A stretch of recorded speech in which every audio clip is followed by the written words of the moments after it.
I'm going to talk about reflection. So let's move.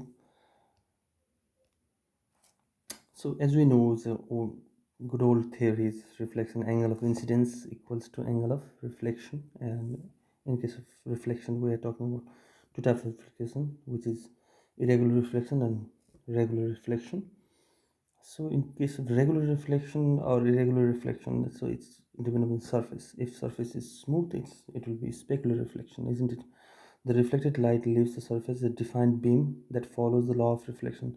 Every reflection follows the law of reflection, but in a polished surface, uh, every incident light, parallel light, after incidence goes parallelly, and that's why we can see our image in the mirror, and in any still water and glass we can see reflection, and even polished surface we can see specular reflection. And one of specular reflection in optometry, we always use specular reflection to view even tear film or epithelium or endothelium or anterior surface. We use specular reflection for the surface evaluation no matter what. So it's centrally important to understand specular reflection and then irregular or diffuse reflection, which means law of reflection is always there. It's like angle of incidence and angle of reflection is equal. But in case of irregular or diffuse reflection, the rough surfaces as almost normal at various points are not parallel. Normal are not parallel. So law of reflection always there, but it's not uh, you cannot see your image. So it's dependent in frosted glass or normal regular paper. When we use that paper, we cannot see our face in paper because there is irregular or diffuse reflection. That's the difference between specular reflection and the diffuse reflection.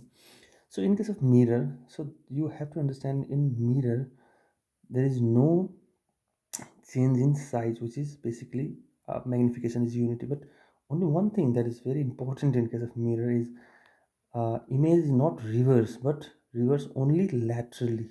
Okay, it's centrally important to understand in case of mirror, flat mirror. It's not going to reverse back like example, if you place in 2f then image at a 2f, but it's always if you place at 2f then again in mirror or whatever, uh, image will definitely in same size, but magnification is -1 because minus means it's reverse, but it's not reverse like direct inversion. It's like only lateral part inversion. Right hand in a mirror it looks left hand, so it's just lateral reversion. So you have to understand this. Summary of characteristic image formed by the reflection.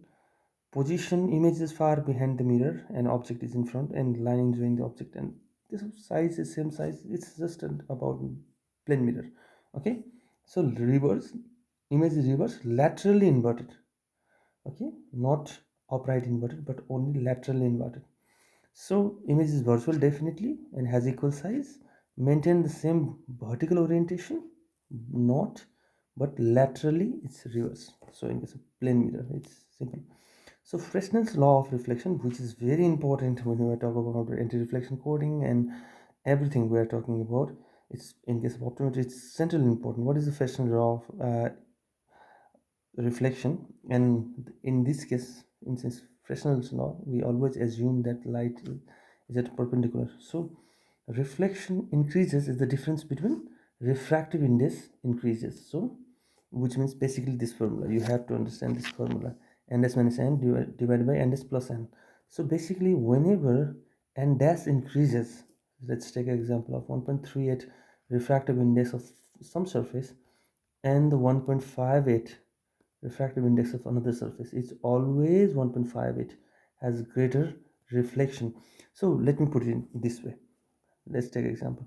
This is the front surface of the cornea, back surface of the cornea, front surface of the lens, and back surface of the lens. Why it's always reflection is higher in front surface of reflection? Because n dash minus n is greater in case of front surface of reflection in cornea, because in cornea the difference is 1.376 minus 1, but it never ever happens in other surfaces like back surface of cornea, which is 1.376 minus 1.33, isn't it? So in case of lens also then 1.39 minus 1.33.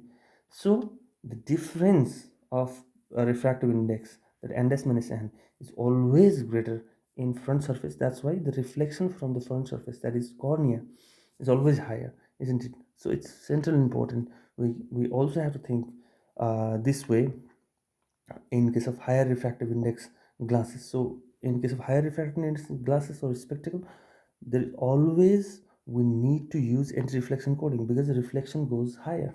So it's a simple concept. Okay. So whenever we're trying to draw the ray diagram, it's same like a lenses refraction, because see there are three things. It's always the parallel ray from optical axis which is going to at secondary focal point, and one ray that focus from the uh, primary focal point passes and it reflects in parallel with the optical axis, and another last center of the curvature which goes undeviated, isn't it? So these three things which we already used in case of refraction happening from the lens. So that's it. You don't have to worry about this. See, this parallel line always comes to focus, and when it come from focus primary focal point, it goes parallel to the optical axis, and when it exactly was the center of the curvature, optical center, then it reverses back in the same direction, no change in the path. So that's three rule. So you can plot any diagram from this. So basic point in case of concave mirror, so this is same as a convex lens, isn't it? From infinity you come, and from infinity focuses at focal point, and then from focal point it moves towards the center of the curvature, which is 2f basically. And when you come to the 2f, this is the point, and exactly at 2f and exactly at same dimension, because in 2f what happens, size becomes equal, then afterward size always magnifies. And what happens when it f, it becomes from real to virtual. I have already told you that 2f and f point, here 2f is replaced by c. So basic point, it's nothing to worry. From f it always virtual, isn't it? So same thing as mirror, just you have to understand that story that I have already told you. So convex mirror, there is nothing to worry about. It gives only one thing, that is virtual and a smaller image and erect image. That's it. In minus like concave lenses, it happens same thing. So it doesn't matter. So the same thing I have been telling you, that in case of concave mirror, we have to understand a lot of things where object is placed, and according to them, it happens. But in case of